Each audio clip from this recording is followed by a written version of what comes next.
నెల తిరగకుండానే మాలిని కలెక్టర్ భార్య అయింది.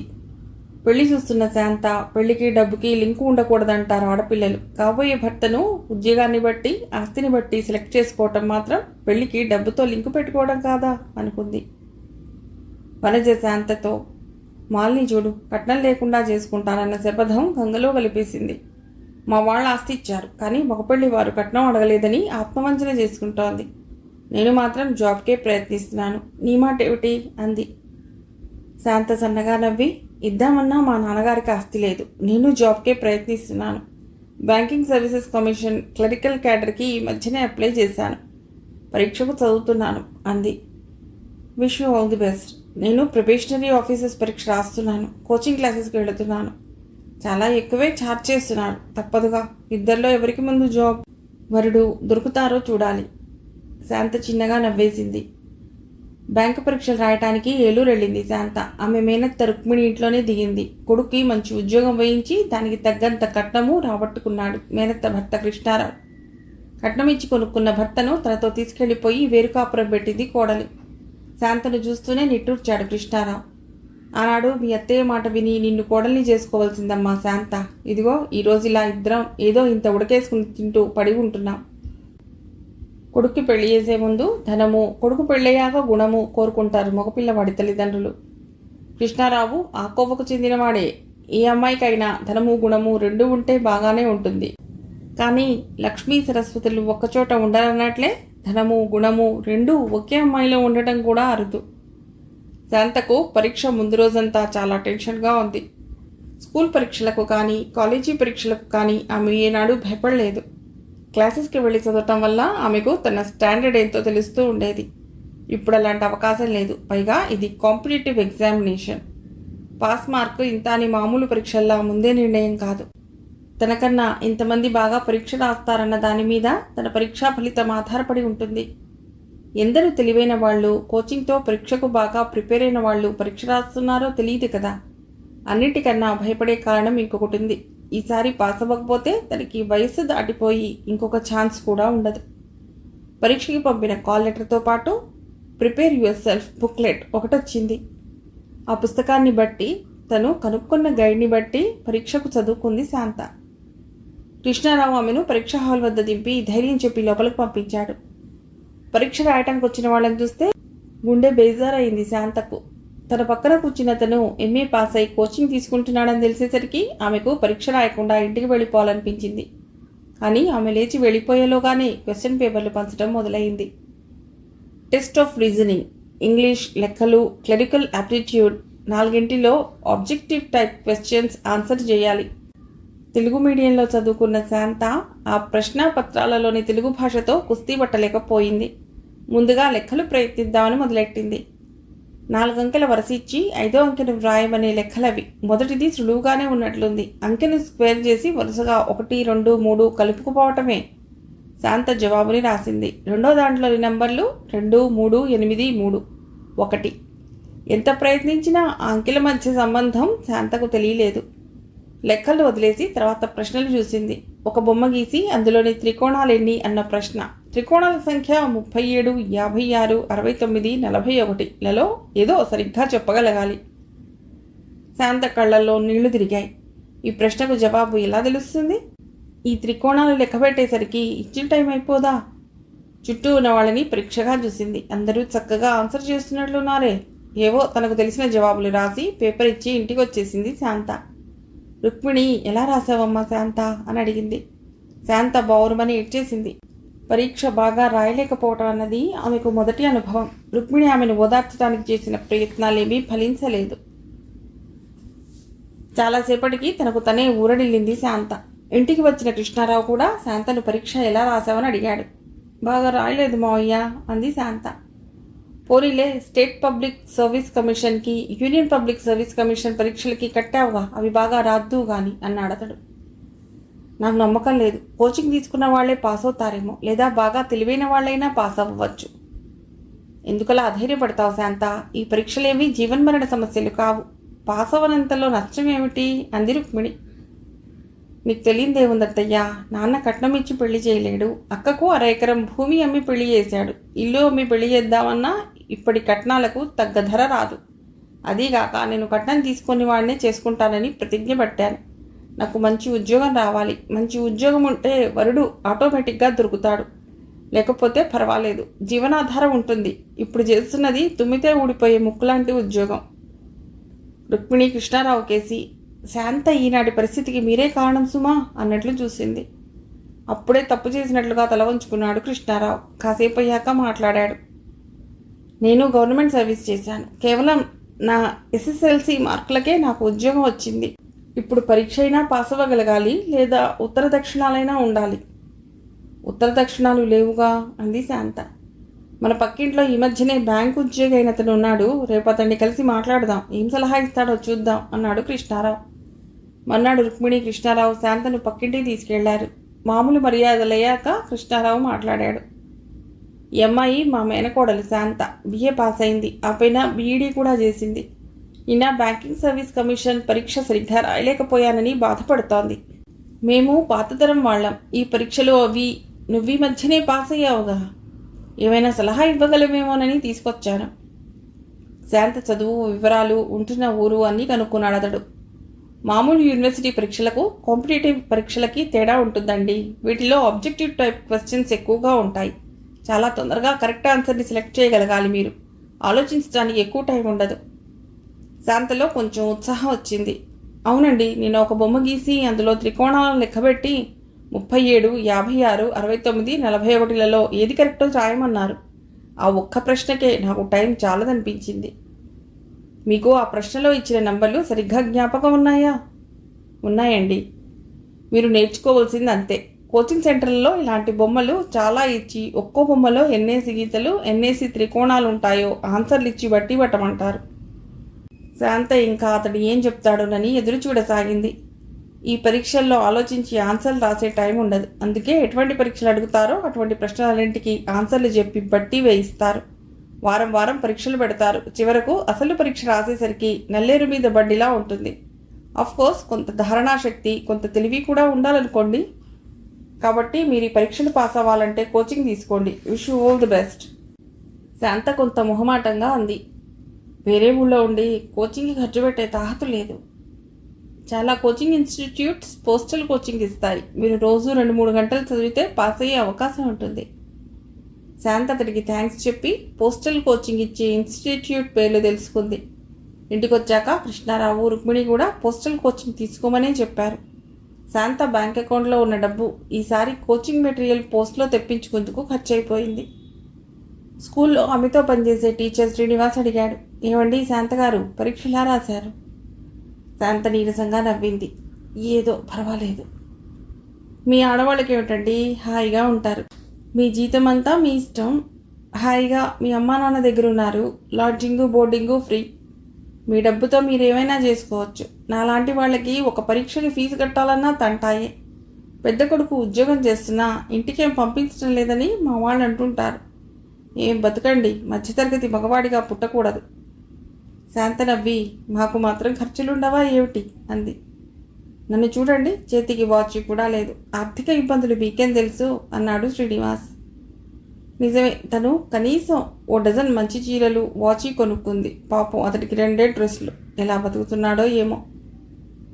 సీరియస్ సిచ్యుయేషన్ని పరిహాసంగా మార్చుదామనుకున్న శాంత, దాంతే ఉంది, ఉద్యోగం ఉన్న అమ్మాయిని పెళ్లి చేసుకోండి, మీ కష్టాలన్నీ తీరుతాయి అంది.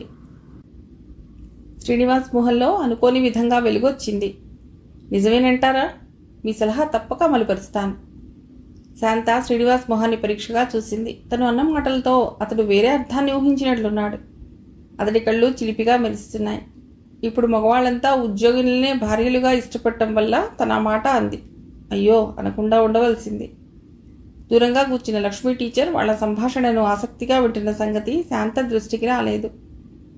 మర్నాడు స్కూల్లో అందరూ తననే కుతూహలంగా గమనిస్తున్నట్లు అనిపించింది శాంతకి.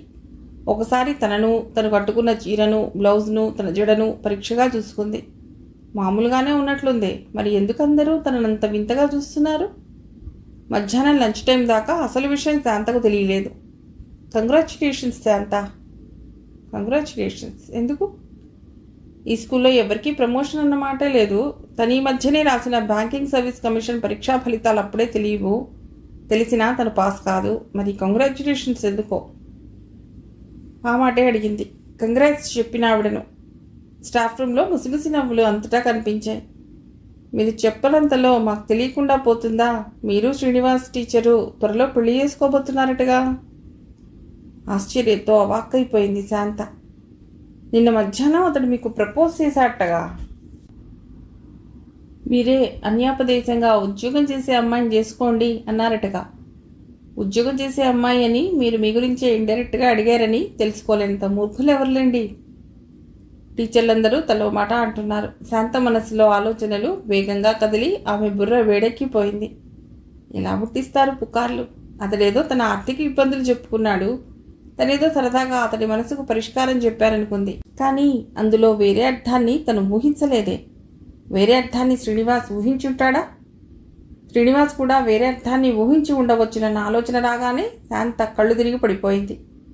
ఆమె మూర్ఛను వైవాహిక సంబంధమైన తన్మయత్వం అని ముందనుకున్నా తర్వాత ఆమెకు అందరూ సపర్యలు చేసి ఇంట్లో దింపారు. ఇంట్లో పడుకున్న శాంత ఈ విధమైన పుకారు ఎలా పుట్టిందని ఆలోచించసాగింది. పట్నవాసంలో పర్వాలేదేమో కానీ పల్లెటూళ్ళలో ఇలాంటి పుకార్లు పుడితే తన పరువు గంగలో కలిసిపోతుంది. తన అన్న మాటల్లో వేరే అర్థాన్ని శ్రీనివాసే ఊహించుంటాడా? బహుశా అతడే శాంతనను ప్రేమిస్తోందని ఎవరితోటైనా చెప్పి ఉండవచ్చు. మగవారికి ఆడవాళ్ళంతా తమ వైపు ఆకర్షితులవుతున్నారని చెప్పుకోవడంలో ఏదో అర్థం కాని ఆనందం ఉంది. అందుకే శ్రీనివాస్ ఎవరికైనా తమ సంభాషణ గురించి చెప్పాడేమో. శ్రీనివాస్ అలాంటి వాడు కాదు. అకస్మాత్తుగా శాంతకు తమ సంభాషణను లక్ష్మీ టీచర్ విందని జ్ఞాపకం వచ్చింది. ఆవిడే ఈ పుకారు పుట్టించుండవచ్చు. ఆవిడ మనస్సు ఎప్పుడూ ఇలాంటి విషయాలే ఆలోచిస్తుంది. నోరు ఎప్పుడూ ఇలాంటి మాటలే మాట్లాడుతుంది. శాంత మనస్సు లక్ష్మీ టీచర్ గురించి ఆలోచించసాగింది. లక్ష్మీ భర్తకి మ్యాజిస్ట్రేట్ కోర్సులో క్లర్క్ పని, దగ్గర ఊళ్ళోనే ఉద్యోగం.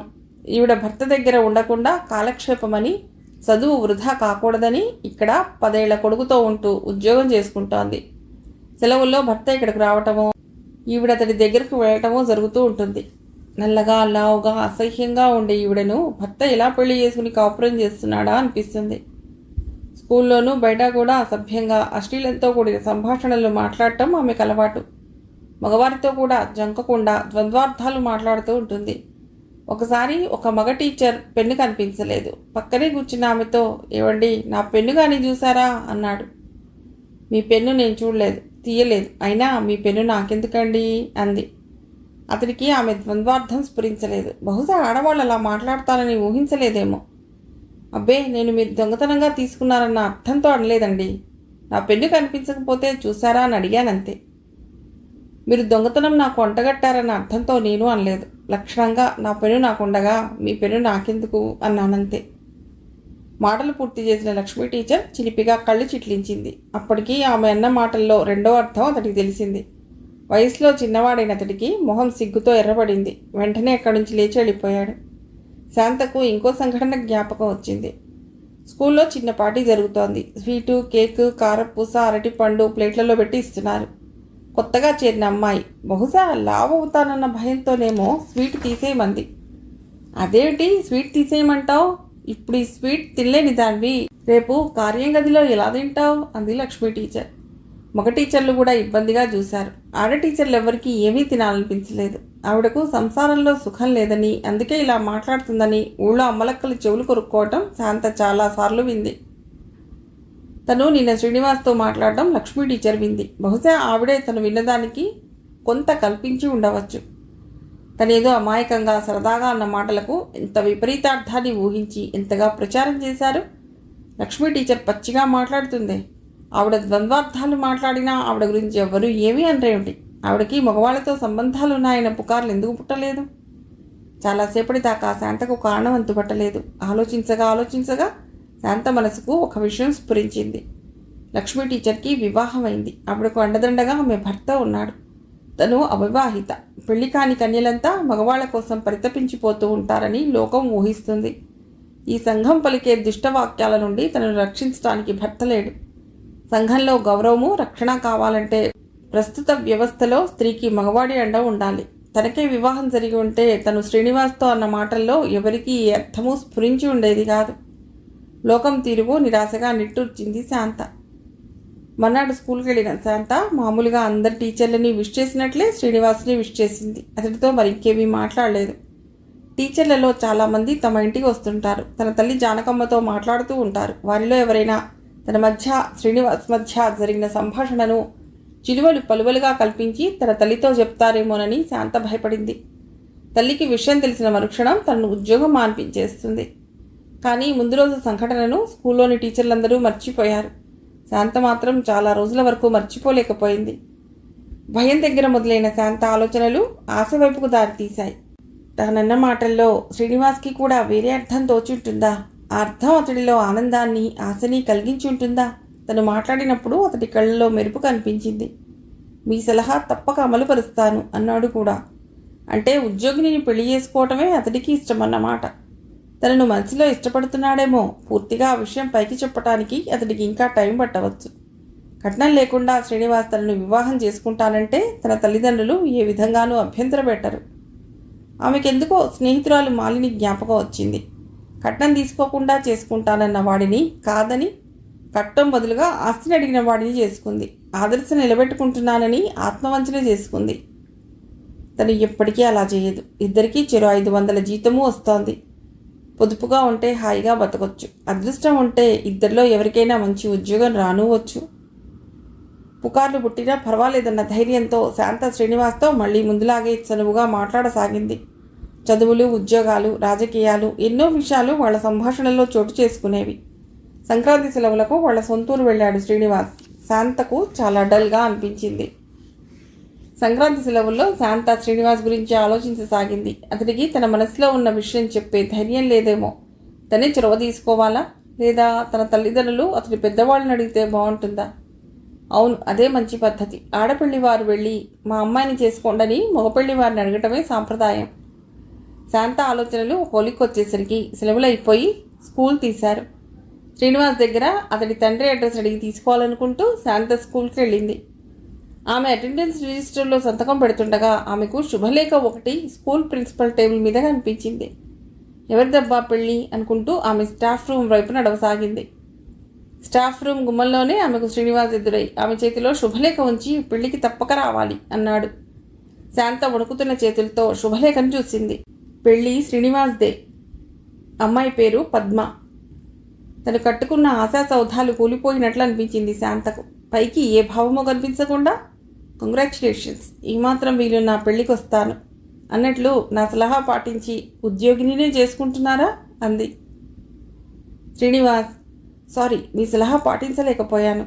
మామగారు ఉద్యోగం వేయించే సత్తా ఉన్నవారే. ఆ వేయించే ఉద్యోగం ఏదో అల్లుడికే వేయిస్తే తమ అమ్మాయిగా సుఖపడుతుందని ఆయన ఊహ అన్నాడు.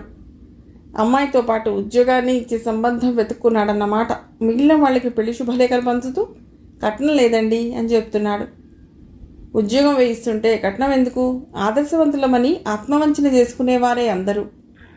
శాంత కోపంతో పెదవి కొరుక్కుంది. ఆనాడు ఆమె క్లాస్లో చెప్పిన పాఠాలు పిల్లలకు ఏమాత్రమూ అర్థం కాలేదు.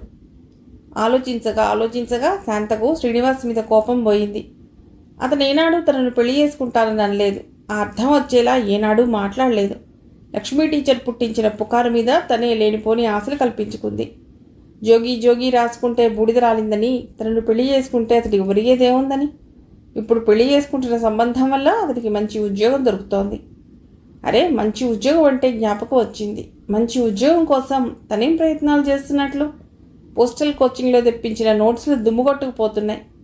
స్కూల్లో పని, పొద్దుట సాయంత్రం అమ్మకి సహాయం చేయడంతో టైం సరిపోతోంది. ఆ పనులు చాలవన్నట్లు ఈ మధ్య అనవసరంగా పెళ్లి గురించిన ఆలోచనలో టైం వేస్ట్ చేసింది. ఇక మీదట శ్రద్ధగా చదవాలి. శాంత పెళ్లి గురించిన ఆలోచనలు మనసులోకి రానివ్వనని, ఉద్యోగ ప్రయత్నంలోనే ఉంటానని గట్టి నిర్ణయం తీసుకుని ఆ రాత్రి హాయిగా నిద్రపోయింది. మర్నాడు పొద్దున శాంత నిద్ర లేచేసరికి మాటలు వినిపిస్తున్నాయి. ఎవరబ్బా ఇంత పొద్దుటే వచ్చింది అనుకుంటూ వంటింట్లోకి వెళ్ళేసరికి అక్క సీత తల్లిదండ్రులతో మాట్లాడుతూ కనిపించింది. శాంత చూపులోని ప్రశ్నను అర్థం చేసుకున్న జానకమ్మ పొద్దుటే ఫస్ట్ బస్కే వచ్చింది. పిల్లని వదిలేసి వచ్చింది. రాత్రి ఆఖరి బస్కి నాన్నగారు తీసుకెళ్లి దింపేస్తారు అంది. శాంత మొహం గడుపుకుని వచ్చేసరికి జానకమ్మ కాఫీ రెడీ చేసింది. అందరూ కాఫీలు తాగుతుండగా సీత, శాంత ఈరోజుకి సెలవు పెట్టే, నేను రాత్రికే వెళ్ళిపోవాలి, ముఖ్యమైన పని మీద వచ్చాను అంది. నిన్ననే స్కూల్ తీశారు, ఈ వేళే సెలవు పెడతానంటే కోపడతారేమో. మధ్యాహ్నం క్లాసులు ఏ టీచర్తోనైనా మార్చుకుని తొందరగా వచ్చేస్తాను. సీత సరేనంది. వచ్చిన ముఖ్యమైన పని ఏమిటా అనుకుంటూ శాంత స్కూల్కి వెళ్ళింది. స్కూల్ నుంచి శాంత తిరిగి వచ్చాక శాంతకి పెళ్లి సంబంధం ఒకటి చెప్దామని వచ్చాను. ఇదివరకులా మెట్రిక్ తప్పిన కేసు కాదులే, పెళ్లి కొడుకు గ్రాడ్యుయేట్ అంది. నాన్నగారిని కూడా రాని అంది జానకమ్మ. మాటలోనే వచ్చారు రాఘవరావు గారు. సీత వచ్చిన ముఖ్యమైన పని ఏమై ఉంటుందన్న ఆతృతతో మిల్లి యజమాని దగ్గర పర్మిషన్ తీసుకుని తొందరగా ఇంటికి వచ్చారు. జానకమ్మ రాఘవరావు గారికి కూడా కాఫీ తెచ్చి ఇచ్చి సీతతో, నువ్వు తెచ్చిన సంబంధ వివరాలు పూర్తిగా చెప్పు అంది. చెప్పానుగా, మాకేదో దూరపు బంధువు అనుకో. అది ముఖ్యం కాదు, శాంతకు పెళ్లి కావటం. మా వాళ్ళందరూ మీ చెల్లికి పెళ్లి చేయరా అంటుంటే నాకు తల కొట్టేసినట్లుగా ఉంటోంది. నీ సీమంతన్నాడు నా జీతానికి ఆశించే నాన్న నాకు పెళ్లి చేయటం లేదంటే నాకు తల కొట్టేసినట్లే అనిపించింది. శాంత కంఠం ఆమె కూడా ఊహించినంత కఠినంగా ఉంది. సీత రెచ్చిపోయి ఏదో అనబోతుంటే రాఘవరావు గారు, అమ్మాయి సీత, అసలు సంగతి చెప్పమ్మా అన్నారు. సీత కొంచెం మొహం ముడుచుకునే, అబ్బాయి గ్రాడ్యుయేట్, ప్రైవేట్ కంపెనీయే కానీ నెలకి 3,000 జీతం. ఒక్కడే కొడుకు, అత్తగారు ఆడపడుచు ఇబ్బందులు లేవు. అతడికి తల్లి పోయింది, తండ్రి ఆశ్రమంలో ఉంటున్నాడు అంది. ఇంత మంచి సంబంధానికి తాము తూగ్గలమా అనుకుంటూ రాఘవరావు గారు, కట్నం ఎంతలో ఉన్నారు అన్నారు. కట్నమేమీ అడగరు, పెళ్లి కూడా గుళ్ళో చేసినా పర్వాలేదన్నారు. వాళ్ళకి అమ్మాయి గుణం ముఖ్యం. ఎటొచ్చి అంటూ సీత ఆగిపోయింది. ఎటొచ్చి ఏమిటమ్మా సీత, తొందరగా చెప్పు అంది జానకమ్మ. ఆవిడ గుండె వేగంగా కొట్టుకుంటోంది. అతడికి ఇది 2వ పెళ్ళి. మొదటి భార్యకి 2 పిల్లలు. 2వ కాన్పులో ఆ అమ్మాయి డాక్టర్ అశ్రద్ధ వల్ల పుట్టింట్లోనే చనిపోయింది. కట్నం కోసం చంపేసిన బాపతు కాదు. శాంత కళ్ళల్లో నీళ్లు తిరిగాయి. ఆమె గొంతులో బాధ సుడి తిరిగి వెక్కిళ్ల రూపంలో బయటకు వచ్చింది. వెక్కి వెక్కి ఏడుస్తున్న శాంతను చూస్తూ సీత, అంతగా ఏడవటం ఎందుకు? ఇష్టం లేకపోతే లేదని చెప్పొచ్చుగా. 2వ పెళ్లివాడన్న పేరే కానీ వయసేం ఎక్కువ కాదు. తర్వాత చెప్పలేదంటారేమో, అతడికి ఫ్యామిలీ ప్లానింగ్ ఆపరేషన్ అయిపోయింది అంది. శాంత మరింత గట్టిగా ఏడ్చింది. తల్లి కానీ తండ్రి కానీ సీతను ఇలాంటి సంబంధం తెచ్చావేమిటని కూడా అనలేదు. ఇంతకన్నా మంచి సంబంధానికి తనకు అర్హత లేదా? శాంతలో బాధ సుళ్ళుగా తిరగసాగింది. రాఘవరావు గారు, ఆలోచించి చెప్తానమ్మా సీత, ఇప్పటికిప్పుడు నిర్ణయించుకునేది కాదుగా అన్నారు. తండ్రికి ఇష్టం లేదేమో, అందుకే జవాబుని దాటవేస్తున్నట్లున్నారు అనుకుంది శాంత. ఈ విధమైన ఆలోచన ఆమెకు ఊరట కలిగించింది. ఆ రాత్రి సీతను వాళ్ళ ఇంటి దగ్గర దింపొచ్చారు రాఘవరావు గారు. 2 రోజుల తర్వాత శాంత స్కూల్ నుంచి 1 గంట ముందు ఇంటికి వచ్చింది. ఆఖరి గంట క్లాస్ లేదు. తొందరగా ఇంటికి వెడతానని పర్మిషన్ అడిగి ఇంటికి వచ్చింది. గుమ్మం ముందు నిలబడి తలుపు కొట్టబోతున్న శాంతకు లోపల నుండి తల్లిదండ్రుల మాటలు వినిపించాయి. ఆలోచిస్తుంటే సీత తెచ్చిన సంబంధం బాగున్నట్లే ఉంది. అబ్బాయికి మంచి ఉద్యోగం ఉంది, బుద్ధిమంతుడేనట. దురదృష్టవశాత్తు భార్య పోయింది, కానీ వయసేమీ ఎక్కువ కాదు అంటోంది జానకమ్మ. తల్లిదండ్రులు చెప్పుకోకూడదు కానీ మన శాంతకు మాత్రం వయసు తక్కువ. ఇప్పటి శాంత వయసుకే సీత 2 పిల్లలు తల్లి కాలేదా అంటున్నారు రాఘవరావు గారు. ఆ మాట నిజమే, కానీ శాంతకు అసలు పిల్లలు పుట్టరంటే బాధగా ఆగిపోయింది జానకమ్మ. మాతృత్వం బలమైన కోరికే, కాదన్ను. కానీ అన్నీ కావాలంటే ఎలా దొరుకుతాయి? ఎక్కడో అక్కడ రాజీ పడాలి. మన అమ్మాయి కన్నా ఎక్కువ చదివిన వాళ్ళు అడిగిన కట్నం మనం ఇవ్వలేము. మన పిల్ల కన్నా తక్కువ చదివిన వాళ్ళు శాంతను చేసుకుందుకు భయపడుతున్నారు. తక్కువ చదివిందని అబద్ధం చెప్పడానికి శాంత ఇష్టపడదు. దానివన్నీ ఆదర్శాలు. కట్నం అడగని వాడినే చేసుకుంటానని పట్టుబట్టి కూర్చుంది. దాని ఫ్రెండ్ మాలినికి కట్నం ఇవ్వకపోయినా బోలెడు ఆస్తి ఇచ్చారు. మనకే ఉంది ఇవ్వటానికి. ఈ కూలిపోతున్న కొంపదప్ప. ఇంతకన్నా మంచి సంబంధం, అనుకూలమైన సంబంధం, శాంత కోరుకున్నట్లుగా కట్నం వద్దని సంబంధం ఇంకోటి దొరకదు ఖచ్చితంగా అన్నారు రాఘవరావు గారు. జానకమ్మ సన్నగా ఏదో అన్నట్లుంది, కానీ గుమ్మం బయట నిలబడ్డ శాంతకు వినిపించలేదు. ఎలాగైనా అన్నయ్యానో భయానో శాంతను 1 వారంలోగా ఒప్పించాలి. దాని మాటను కాదని ఏమీ చేయలేము. పోల్చవచ్చో లేదో కానీ పెళ్లి విషయానికి వంకాయల బేరానికి చాలా పోలికుంది. అన్నిటికీ వంకలు పెడుతూ కూర్చుంటే అందరూ మంచికాయలు ఏరుకుపోతారు. మనకి పుచ్చు వంకాయలే మిగులుతాయి. ఎలాగైనా పెళ్లి చేయాలన్న నిశ్చయంతో ఉన్నారు కాబోలు తన తల్లిదండ్రులు. ఆడపిల్ల గుండెలపై కుంపటన్న మాట నిజమేనా? ఆలోచిస్తున్న శాంత చేతిలో పోస్ట్ మ్యాన్ ఉత్తరం ఉంచి వెళ్ళిపోయాడు. అది ఆమె ఫ్రెండ్ వనజ రాసింది. తలుపు తట్టి లోపలికి వెళ్ళి ఉత్తరం చదవసాగింది శాంత. ఉత్తరంలోని క్షేమ సమాచారాలు చదివేలోగానే జానకమ్మ శాంతకు కాఫీ తెచ్చి ఇచ్చింది. శాంత ఎంత ప్రయత్నించినా తల్లి మొహంలో భావాలను పూర్తిగా చదవలేకపోయింది. శాంత తమ మాటలు విని ఉంటుందానన్న అనుమానము, కూతురికి ఎలా నచ్చజెప్పి రెండో పెళ్లి సంబంధానికి ఒప్పించాలా అన్న ఆందోళన, ఎంత నచ్చజెప్పినా కూతురు ఒప్పుకుంటుందా అన్న భయము జానకమ్మ ముఖంలో కనిపిస్తున్నాయి. శాంత తల్లితో, ఎందుకమ్మా డల్గా ఉన్నట్లునో అంది. మీ నాన్నగారు ఇల్లు అమ్మకానికి పెడదామని ప్రయత్నించారు. ఇదివరకు కన్నా ధర తక్కువ పలికింది. రోజు రోజుకి ఇల్లు పాతదైపోతుంది కదా, అలాగే మేమును రోజు రోజుకి పెద్దవాళ్ళమైపోతున్నా. జానకమ్మ ఇంకేమీ మాట్లాడకుండా లోపలికి వెళ్ళిపోయింది. ఇప్పుడు ఇల్లు అమ్మే అవసరం ఏముంది? రోజు రోజుకి మేము పెద్దవాళ్ళమైపోతున్నాం అనడంలో నీ వయస్సు రోజు రోజుకి పెరిగిపోతోంది సుమా అన్న అర్థం ఉందా? అంతే అయి ఉంటుంది.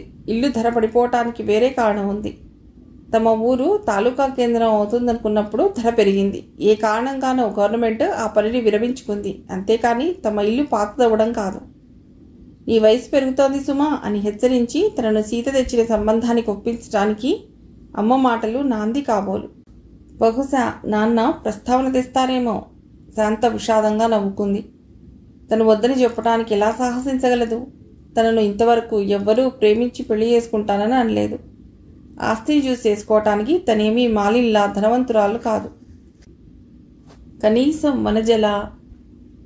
శాంతకు హఠాత్తుగా వనజ ఉత్తరం గుర్తొచ్చింది. వెంటనే పక్కనే ఉన్న ఉత్తరం తీసి చదవసాగింది.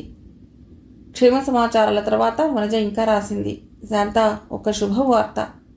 నేను బ్యాంకింగ్ సర్వీస్ కమిషన్ పరీక్ష పాస్ అయ్యాను. ఇంటర్వ్యూలన్నీ పూర్తయి ప్రొబేషనరీ ఆఫీసర్గా ఆంధ్రా బ్యాంక్లో సెలెక్ట్ అయ్యాను. ఇక ట్రైనింగు పోస్టింగు మాత్రమే.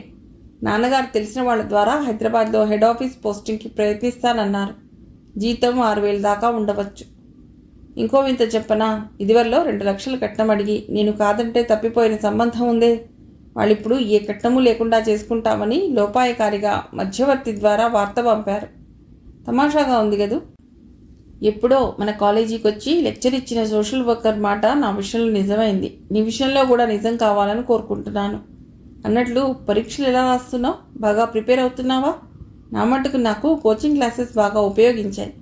వారం వారం టెస్టులు, మాక్ ఇంటర్వ్యూలు, రోజు క్లాసులు పెట్టి చాలా బాగా చదివించారు. ఆ అహోరాత్ర దీక్ష అప్పట్లో విసుగొచ్చినా దాని ఫలితం ఆనందాన్ని ఇస్తోంది.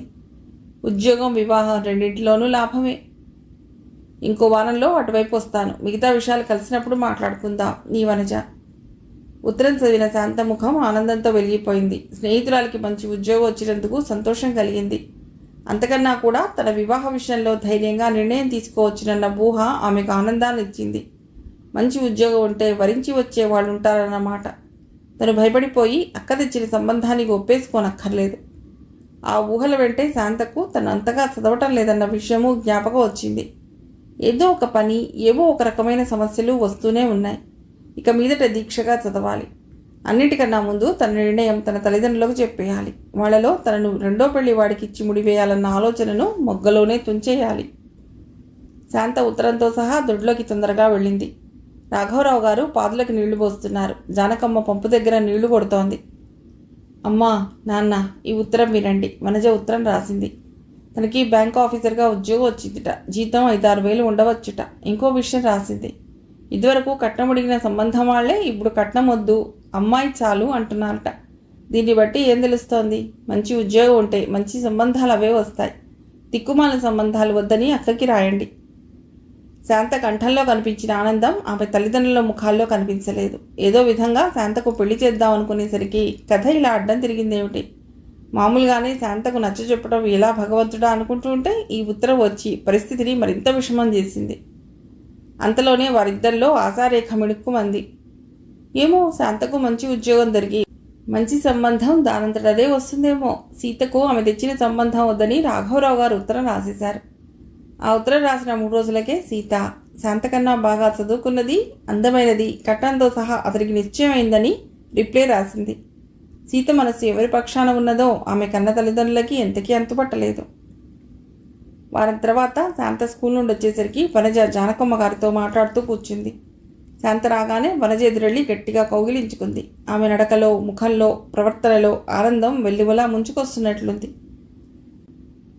శాంత వనజ భుజం మీద చెయ్యి తీయకుండానే లోపల దాకా తీసుకొచ్చి మంచం మీద కూర్చోబెట్టి తను కూర్చుంది. ఏమిటి వనజ, మంచి హుషారుగా ఉన్నావు? వనజ మాట్లాడకుండా శాంత చేతిలో శుభలేఖ ఉంచి, నువ్వు రాకపోతే నేను పెళ్లి చేసుకోను అంది. నేను రాకపోవడం ఏమిటి? శాంత శుభలేఖ తీసి చదివింది. ఇంకో వారం రోజుల్లోనే ముహూర్తం. మరీ ఇంత తొందరగా ఎందుకో? ఆ మాటే అడుగుతూ పెళ్లివారి మిగతా వివరాలు కూడా అడిగింది శాంత. నేను ఉద్యోగంలో జాయిన్ అయ్యేలోగానే పెళ్ళి అయిపోతే బాగుండదు అనుకుంటున్నారు అందరూను. అందుకే తొందరగా ముహూర్తాలు. ఇకపోతే సంబంధం కొత్తదేం కాదు. 2 లక్షల పెళ్లి కొడుకే. వాళ్ళు అడిగారు, నేను వేసాను.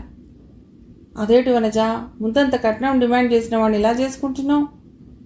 ఇంట్లో అమ్మా నాన్న ఆ మాటే అన్నారు. ఇప్పుడు కట్నం అడగటం లేదుగా అన్నాను. నీకు రహస్యం చెప్పనా? ఇప్పుడు వాళ్లే వచ్చి అడిగారు కనుక మనదే పైచేయిగా ఉంటుంది. 2 లక్షలు ఇచ్చేవాళ్ళు దొరకలేదా పాపం అని మా ఆయనగారిని అస్తమానం దెప్పుతూ ఉండవచ్చు. మనల్ని కోరిన వాళ్ళని పెళ్లి చేసుకోవటమే మంచిది ఎప్పుడూను. అప్పుడే మనది పైచేయిగా ఉంటుంది. సంసారం అంటే ఇద్దరూ సమానంగా ఉండాలి కానీ పైచేయి కింది చెయ్యి ఎవరిదోననే కొట్లాట కాదు. ఇప్పటి నుండే దేనికి దెప్పవచ్చు అని ఆలోచించే వనజ సంసారం ఎలా ఉంటుందో అని అనుకుంది శాంత. పైకి మాత్రం పెళ్లికి తప్పక వస్తాను, wish you A happy married life అంది. నీ ప్రయత్నాల్లో నీకు అంతా సఫలం కావాలని విష్ చేస్తున్నాను, వెళ్ళొస్తాను. పినిగారు, మీరు బాబాయ్ గారు తప్పక రావాలి అంటూ వనజ వెళ్ళిపోయింది. అమ్మాయి, పరీక్షలకి బాగా చదువు, ఇంటి పని మొత్తం నేను చూసుకుంటానులే. మంచి ఉద్యోగం దొరికితే మంచి మొగుడు దొరుకుతాడన్నమాట నిజమే అంది జానకమ్మ. శాంత తల్లికేసి ఆనందంగా తృప్తిగా చూసింది. వనజ పెళ్లికి మాలిని కూడా వచ్చింది. మనిషిలో చాలా మార్పు వచ్చింది. నడకలో, మాటలో, డ్రెస్లో అనుక్షణము కలెక్టర్ భార్యనన్న సంగతి గుర్తుకు తెస్తున్నట్లే ఉంది. ముహూర్తం టైం దాకా ఉండి ఆశీర్వదించి వెళ్ళిపోయారు రాఘవరావు దంపతులు. మీ అమ్మాయికి సంబంధాలు చూస్తున్నారా వంటి ప్రశ్నలను ఎదుర్కొనే ధైర్యం వాళ్ళిద్దరికీ లేదు. తప్పనిసరిగా ఉండిపోయిన శాంతకు కూడా అందరూ తనని చూసి చెవులు కొరుక్కున్నట్లే అనిపించింది. పూర్వం రజస్వలా పూర్వ వివాహం చేయని వారిని వెలివేసేవారట. ఇప్పుడు మాత్రం సంఘం ఏం పురోగమించిందని పెళ్లి కాని అమ్మాయి ఉన్న తల్లిదండ్రులను సూటిపోటీ మాటలతో గుండెలు పొడుస్తూనే ఉంటారు. దీనికన్నా ఆ వెలివేయడమే నయమేమో. చదివింపులు జరుగుతున్నాయి. మాలిని తెచ్చిన స్టెయిన్లెస్ స్టీల్ డిన్నర్ సెట్ 800 ఉంటుందేమో. దాని ముందు తాను తెచ్చిన గిఫ్ట్ వెలవెలా పోతున్నట్లుంది అనుకుంది శాంత. మొత్తానికి వనజకు కూడా కట్నం కోరని భర్త లభించాడు అంది శాంత. కట్నం అడగని మొగుడేమిటి? ముందు 2 లక్షలు అడిగిన వాడేగా, బాగా లెక్కలు వచ్చిన వాడేలే. ఒకేసారి 2 లక్షలు తీసుకోవడం కన్నా నెల 5-6 వేలు తెచ్చే పెళ్ళాన్నయం అనుకున్నాడు. జీతం పెరుగుతూనే ఉంటుందిగా. ఎప్పటికైనా ఫిక్స్డ్ డిపాజిట్ కన్నా రికరింగ్ డిపాజిట్ మంచిదని అతడి ఐడియా అయి ఉంటుంది. అతడు బ్యాంక్ ఆఫీసరేగా. మాలినికి ఎదురు వాళ్లలోని మంచిని చూసే శక్తి పూర్తిగా పోయింది అనుకుంది శాంత. తను మాత్రం ఈసారి బాగా చదివి పరీక్ష పాస్ అవ్వాలి అన్న నిర్ణయం ఇంకోసారి తీసుకుంది. 6 నెలలు గడిచాయి. శాంత పరీక్షలకు దీక్షగా చదువుతోంది. ప్రైవేట్గా చదవటంలోని కష్టాలు ఆమెకు బాగా తెలుస్తున్నాయి. కాలేజీలో చదివే రోజుల్లో పాఠంలో ఏదైనా సందేహం వస్తే చెప్పడానికి లెక్చరర్లు ఉండేవారు. ఇప్పుడు తనంతట తానే ఆలోచించుకోవాలి. దానికి తోడు స్కూల్లో పని ఒకటి. ఎంతైనా వనజ అదృష్టవంతురాలు. వేరే ఏ పని చేయనక్కర్లేకుండా హాయిగా కోచింగ్ సెంటర్లో చేరి ఏకాగ్రతతో చదివింది. చక్కగా బ్యాంక్ ఆఫీసరే మంచి వరుడి సంపాదించుకుంది. వనజ పెళ్ళైనప్పటి నుండి తన తల్లిదండ్రులు కూడా ఉద్యోగ విషయంలో తనకు మంచి ప్రోత్సాహం ఇస్తున్నారు. ఉద్యోగం ఉంటే కట్నం లేకుండానే మంచి వరుడు దొరుకుతాడన్న విషయానికి వాళ్ళకి ప్రత్యక్షంగా ఒక ఉదాహరణ దొరికింది కదా. తల్లి తనను ఏ పని చేయవద్దని, వీలు దొరికినప్పుడల్లా చదువుకోమని చెప్తోంది. ఉద్యోగం తెచ్చుకోవడానికై ఎంత శ్రమపడాల్సి వస్తోంది. ఎంప్లాయ్మెంట్ ఆఫీస్లో కార్డు కంప్యూటర్ మీద ఇస్తామన్నాక ఎన్నిసార్లు ఏలూరు తిరగవలసి వచ్చిందో. మొదటిసారి పాపం లక్ష్మీకాంతమ్మ గారు ఆవిడ ఖర్చు మీద ఏలూరు తీసుకెళ్ళింది. కొన్నాళ్లకి ఆరోగ్యం పాడైన ఆవిడను కొడుకులు తీసుకెళ్ళిపోయారు. తర్వాత ఆవిడ ఎలా ఉందో కూడా తెలియలేదు. ఆవిడ రోజులు హాయిగానే వెళ్ళిపోతే బాగుండును. శాంత ఆలోచనల నుండి తేరుకుని పుస్తకం తీసింది. పరీక్షకు హాల్ టికెట్ పంపించామని, అందని వారు తమ ఆఫీస్ని డిసెంబర్ నెలాఖరులోగా సంప్రదించమని పబ్లిక్ సర్వీస్ కమిషన్ వారు పేపర్లో ప్రకటించారు. శాంత ఎంత ఎదురు చూసినా హాల్ టికెట్ రాలేదు. హైదరాబాద్ వెళ్ళాలి కాబోలనుకుంది. బ్యాంకుకి వెళ్ళి డబ్బు ఎంత ఉందో అడిగింది. 500 కన్నా డ్రా చేసుకుందుకు లేదు. శాంత మొదటి జీతం వచ్చినప్పుడు రాఘవరావు గారు ఆమె చేత అకౌంట్ ఓపెన్ చేయించి జీతమంతా బ్యాంకులో జమ చేసుకోమని చెప్పారు. కానీ ఇంటి ఖర్చులకో, ఆమె సొంత ఖర్చులకో, ఉద్యోగ ప్రయత్నాలకో డబ్బు ఖర్చయిపోతూనే ఉంది. ఇప్పుడు ఈ డబ్బు హైదరాబాద్ వెళ్ళి రావడానికి సరిపోతుంది. రెండవ మనిషి సహాయం లేకుండా శాంత ఊరు పెడుతోందంటే ఆమె తల్లిదండ్రులు భయపడ్డారు. వనిజ స్టేషన్కి వస్తానంది. వాళ్ళ ఇంట్లోనే ఉంటాను, తనే సర్వీస్ కమిషన్ ఆఫీస్కి తీసుకువెడుతుంది అని నచ్చజెప్పి బయలుదేరింది శాంత. సికింద్రాబాద్ స్టేషన్లో రైలు దిగింది శాంత. వనజ స్టేషన్కి వచ్చింది. రైలు దిగిన శాంతను చూసి, చిన్న బ్యాగ్ మాత్రమేగా, ఆటోలో గొడవ లేదు అంటూ స్టేషన్ బయటకు తీసుకువెళ్ళసాగింది. ఆటోలో బాధ లేదంటే బస్సులో వెళ్ళిపోవచ్చు కాబోలనుకుంది శాంత. వనజ శాంత బ్యాగును స్కూటర్ ముందు తగిలించి స్కూటర్ స్టార్ట్ చేసి పద అంది. శాంత ఆశ్చర్యపోయింది. ఆమెకు ఎలా ఎక్కాలో కూడా తెలియలేదు. అబ్బా, మంచి ఉద్యోగం ఉంటే ఎంత బాగుంటుంది అనుకుంది. ఇంటికి వెళ్ళాక శాంతను స్నానం చేసి రమ్మంది వనజ. స్నానం చేసి వచ్చిన శాంతను అడిగింది, ఇప్పుడు చెప్పు, ఏమిటిలా హఠాత్తుగా టెలిగ్రామ్ కొట్టి బయలుదేరొచ్చావు? ఎవరినైనా ప్రేమించావా ఏమిటి? ఇంట్లో ఒప్పుకోరని ఇద్దరూ ఇలా వచ్చేసారా? పెళ్లి చేయించడం నేను రెడీ. శాంత చిన్నగా నవ్వి, ప్రేమ వ్యవహారం ఏమీ లేదని చెప్పి తన కష్టం చెప్పుకుంది. సర్వీస్ కమిషన్ ఆఫీస్కి వెళ్ళి హాల్ టికెట్ తెచ్చుకోవాలి. ఈ ఊరు నాకు పూర్తిగా కొత్త. నీ సహాయం ఉంటుందన్న ధైర్యంతో వచ్చాను. ఈరోజు ఆదివారం కదా, రేపు ప్రయత్నించాలి అంది వనజ. ఆదివారమైనా వనజ భర్త జాడలేదేమిటి? తను వచ్చి ఇంతసేపైనా అతడు కనిపించలేదేమిటి అనుకుంది శాంత. ఆ మాటే వనజను అడిగింది. వనజ పగలబడి నవ్వింది. మా వంట మనిషి నిన్నటి నుండి నోటీస్ లేకుండా మానేసింది. నిన్న మధ్యాహ్నం ఇద్దరం ఎవరి ఆఫీస్ క్యాంటీన్లో వాళ్ళు తినేశాం. రాత్రి భోజనం ఎలా అన్న ప్రశ్న వచ్చింది. ఇంకో వంట మనిషి దొరికేదాకా ఒక పూట నేను చేస్తాను, ఒక పూట నువ్వు చెయ్యి అన్నాను. ఆ మగ మహారాజుకి కోపం వచ్చింది. నేను వంట చేయడం ఏమిటి అన్నాడు. ఇద్దరం సమానంగా సంపాదిస్తుంటే ఇద్దరం సమంగా పనిచేస్తే తప్ప? మాట పెరిగింది. నిన్న రాత్రి ఇద్దరికీ భోజనం లేదు. పొద్దుటే లేచి తన క్లబ్కి వెళ్ళిపోయాడు. ఈవేళ భోజనం, ఆట పాట అంతా అక్కడే అనుకుంటా.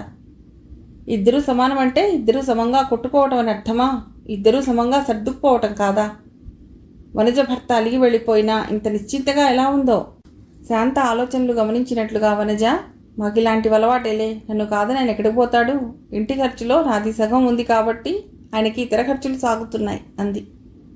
శాంతకి వనజ మాటలు, ఆమె సంసారం తీరు నచ్చకపోయినా పైకి ఏమీ అనలేదు. ఇద్దరి జీతాలు ఉంటేనే కానీ ఈ స్టాండర్డ్ ఆఫ్ లివింగ్ని మెయింటైన్ చేయలేమంటూ వనజ చాలాసేపు మాట్లాడింది. శాంత అన్యమనస్కంగా వింటూ ఉండిపోయింది.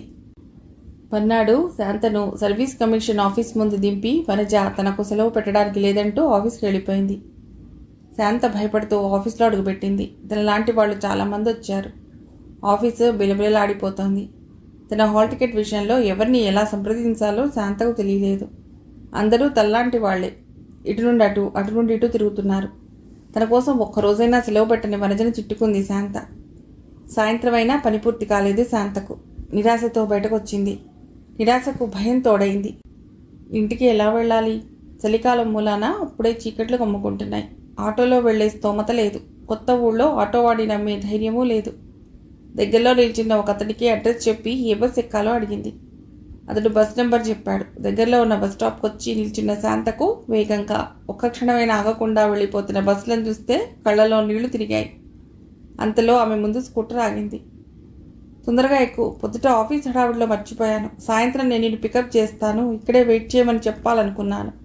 హడావుడిలో కుదరలేదు. అదృష్టవశాత్తు నీకే బస్సు దొరకలేదు. అన్నట్లు నీ పనేమైంది? పని పూర్తి కాలేదని చెప్పింది శాంత. ఇంటికి వెళ్ళాక శాంతకు ముళ్ళ మీద ఉన్నట్లు అనిపించింది. వనజ కానీ ఆమె భర్త కానీ ఏమీ మాట్లాడటం లేదు. వంట మనిషి కూడా వచ్చింది. ఇంకే విషయంలో గొడవైందో? తను ఇక్కడ ఉండటం వనజ భర్తకి ఇష్టం లేదా? మొన్నడు వనజ శాంతకు ఒక అబ్బాయిని పరిచయం చేసింది. ఇతడి పేరు వెంకటేష్. నీ ప్రాబ్లమే వస్తే సాల్వ్ చేసుకున్నాడు. సర్వీస్ కమిషన్ ఆఫీస్ అంతా కొట్టిన పిండి. నీ హాల్ టికెట్ ఇప్పిస్తాడు, ఇతడితో వెళ్ళు. ముక్కు మొహం తెలియని పరాయి మగవాడితో వెళ్ళటానికి భయపడింది శాంత. వెంకటేష్ని పరీక్షగా చూసింది. 22, 23 ఏళ్ల కన్నా ఉండవు. తనకన్నా చాలా చిన్నవాడు, తమ్ముళ్ళలాంటివాడు. ఇతడితో వెళ్ళటానికి భయం ఎందుకు? శాంత వెంకటేష్ వెనుక స్కూటర్ మీద కూర్చుని ఆఫీస్కి వెళ్ళింది. వనజ చెప్పింది నిజమే. అక్కడ అన్ని సెక్షన్లో అతడికి తెలిసినట్లున్నాయి. మధ్యాహ్నానికల్లా శాంత పని పూర్తయిపోయింది. అమ్మయ్యా, మీ పని పూర్తయిపోయింది. ఇదే మొదటిసారి రావడం అంటున్నారు. హాయిగా హైదరాబాద్ ఊరు చూసి వెళ్ళండి. లేదండి, వెళ్ళి చదువుకుంటాను. వెంకటేష్ స్కూటర్ పబ్లిక్ గార్డెన్లో ఆపాడు. హైదరాబాద్ వచ్చి ఏవి చూడకుండా వెళ్ళారంటే మా ఊరికే అవమానం. కనీసం ఇక్కడున్న ఆర్కియాలజీ మ్యూజియం చూడండి. శాంత మొహమాటంగా అతడితో నడవసాగింది. పరీక్షలకు ఎలా ప్రిపేర్ అవుతున్నారు? కోచింగ్ ఎక్కడ తీసుకున్నారు? శాంత వివరాలు చెప్పింది. అతడు అసంతృప్తిగా తలాడ్డంగా ఆడించాడు. మీ ప్రిపరేషన్ చాలదు. ఉద్యోగాలలో చాలా మటుకు రికమెండేషన్లకి, లంచాలకి పోతాయి. మెరిట్ మీద ఇచ్చే జాబ్స్ సంఖ్య చాలా తక్కువ. మీరు కోచింగ్ ఇంకా ఎక్కువ తీసుకోవాలి. నేను ఒకసారి కోచింగ్ లేకుండా రాశాను, ఫెయిల్ అయ్యాను. రెండోసారి కోచింగ్ తీసుకున్నాను, పాస్ అయ్యాను. చూస్తే మీరు వరజ గారి కన్నా ఇంటెలిజెంట్గా కనబడుతున్నారు. ఆవిడ ఆఫీసర్గా సెలెక్ట్ కావడం ఏమిటి? మీరు క్లరికల్ ఎగ్జామినేషన్ కూడా క్లియర్ చేయలేకపోవడం ఏమిటి? బిఏలో వనజ కన్నా నాకే ఎక్కువ మార్కులు వచ్చాయి. కానీ కోచింగ్ తీసుకోవాలంటే డబ్బు ఉండాలి కదా. జాబ్ చేస్తున్నారుగా, జీతంలో సేవ్ చేసి ఫీజు కట్టండి. ఫీజు ఒక్కటే కాదుగా, హాస్టల్ కూడా కట్టాలి. వెంకటేష్ ఆమె వంక ఆశ్చర్యంగా చూశాడు. వనజ గారు, మీరు క్లోజ్ ఫ్రెండ్స్ అనుకుంటాను. అతడు మిగతాది ఊహించుకోమన్నట్లు వదిలేశాడు. శాంతకి అతడి సలహా నచ్చింది. సాయంత్రం వనజ శాంతను పని పూర్తయిందా అని అడిగింది. పని పూర్తయింది, కానీ కోచింగ్ లేకుండా పరీక్ష పాస్ కాగలనా అన్నదే ప్రశ్న.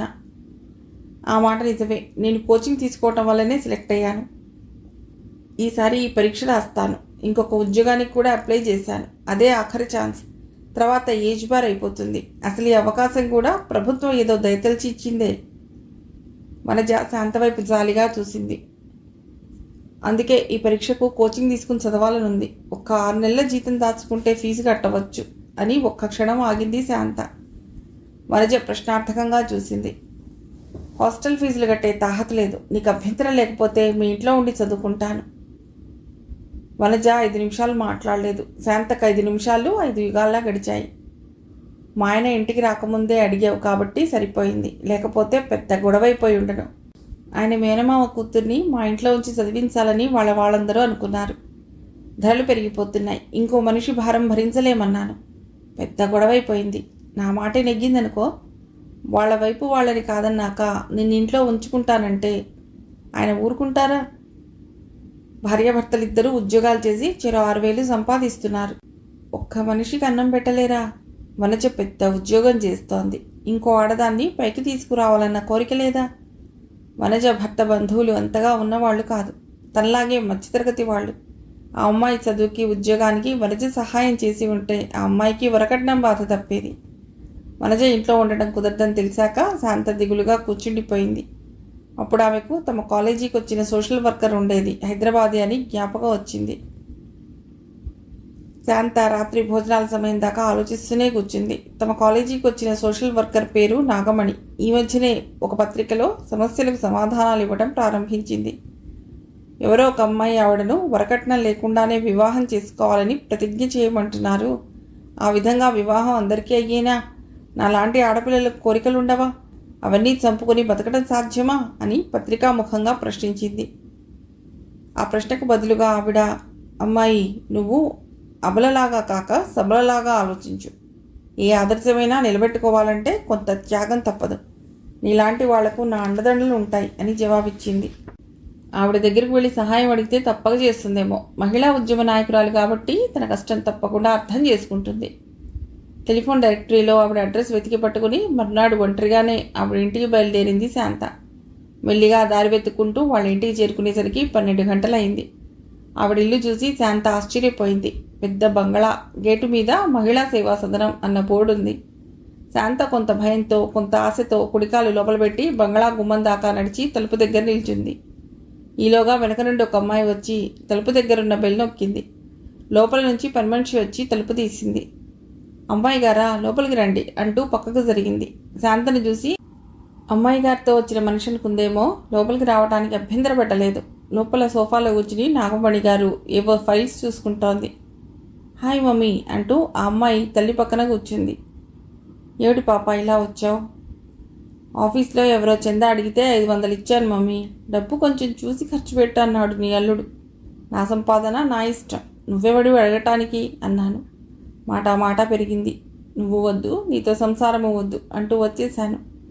ఈరోజు హాఫ్ డే లీవ్ పెట్టాను. మంచి పని చేశావు. ఈ పురుషాహంకారం అణగారేదాకా మనం నిరంతరం పోరాడాలి. నీ డబ్బు మీద అతడికి హక్కేమిటి? వచ్చి నీ కాళ్ళ మీద పడేదాకా ఇక్కడే ఉండు. డబ్బు జాగ్రత్తగా ఖర్చు పెట్టబడమే పురుషాహంకారమా? మహిళా ఉద్యమవాదం ఇంత తీవ్రంగా ఉంటుందా? పోనీలే, అది ఒకందుకు మంచిదే. తనకు సహాయం దొరుకుతుందేమో అనుకుంది శాంత. ఎవరు నువ్వు? ఏం కావాలి? అడిగింది నాగమణి. ఏకవచన ప్రయోగానికి బాధపడే సమయం కాదిది అనుకుంది శాంత. మీరు మా కాలేజీకి వచ్చి వరకట్నం మీద ఉపన్యాసం ఇచ్చారు అంటూ ఆవిడకు ఆనాటి విషయాలు జ్ఞాపకం చేసింది శాంత.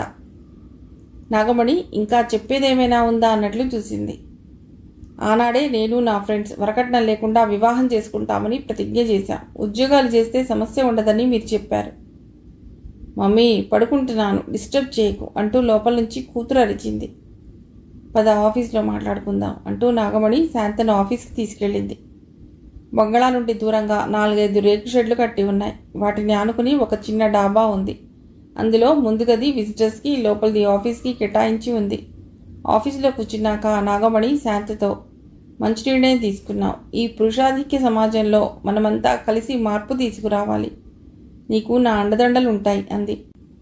ప్రస్తుతం మా ఊళ్ళో చిన్న స్కూల్లో టీచర్గా పనిచేస్తున్నాను. గవర్నమెంట్ జాబ్కి ప్రయత్నించాలంటే కొన్నాళ్ళు హైదరాబాద్లో ఉండి చదువుకోవాలి. హాస్టల్ ఫీజులు కట్టే తాహత లేదు. మీ సేవా సదనంలో ఉండనివ్వగలరా? మా సేవా సదనంలో హాస్టల్ సదుపాయం లేదు. అయినా ప్రతి ఒక్కరూ గవర్నమెంట్ జాబ్ కావాలనుకోకూడదు. స్వయం ఉపాధి పథకాలు ఎన్నో ఉన్నాయి. అలాంటి వాటికైనా ప్రయత్నించవచ్చు.